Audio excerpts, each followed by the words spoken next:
Hey everyone, I'm going to walk you through how to make this bloom. So we're starting off with the pillow. This is Sherwin-Williams Color to Go. This particular color is called Sea Serpent if you'd like to use the same one.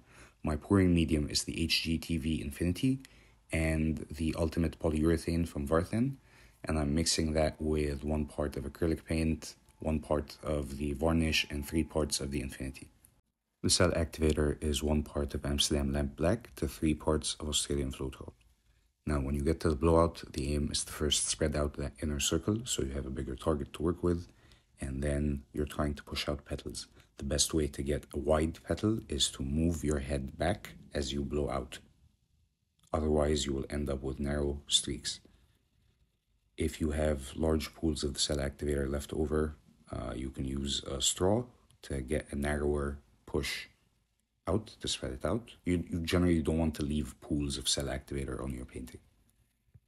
Now, if you're missing the corners like I am, you can also swipe some cell activator out through the corners, or you can pick up the excess paint off the sides like I am here, just so the paint goes off the corners pretty easily. And we're ready for the spin. Make sure you spin in both directions. You're never going to be perfectly centered, so spin in both directions so you send paint evenly in both sides. It also helps if you're centered at all, which I'm not here, but it's okay. If you're wondering how to know when to stop spinning, tilt your canvas a little and look for movement. If you see any movement, especially in the center, you still have a little room to spin. And remember, don't spin too fast. There you go. I hope you enjoyed this tutorial. I'll see you in the next video.